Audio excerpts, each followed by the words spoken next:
Yung translation mo, ipakita mo. Dali. Yung translation mo, ipakita mo. Bakit? Hello guys. Ito yung binili natin sa bakery. Ang mamahal pala. Yung isa, 4,000. Yung isa, 7,500. Yung isa, 4,500.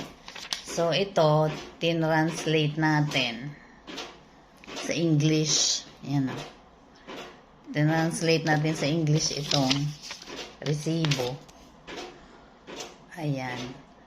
Ito, babing chocolate. Ito yung 4,000. Ayan.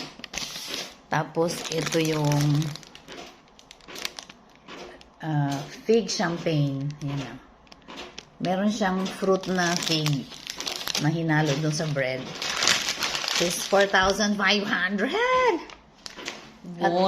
Won. Tapos ito naman, cheese. Ito yung cheese sandwich.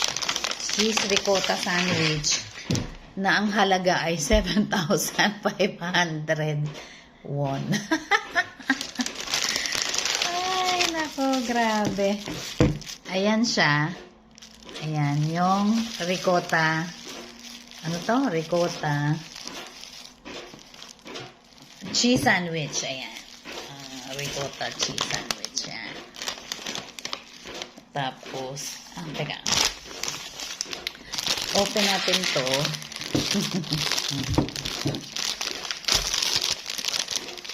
Ito yung ini-slice na kasi to. Itong buo na to. Ini-slice na nila bago binigay. Ayan yung fig fruits. Yung ano na nga sa Tagalog yung fig? Nasa Bible yun, di ba? Ano na nga? Google mo nga yung fig. Tapos ito po yung yung tag 4,000 won. Yung babing chocolate. Yan. Ito po yun. Ayan.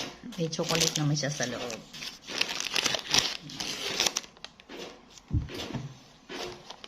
Mukhang masarap naman siya, oh. So, thank you for watching, guys.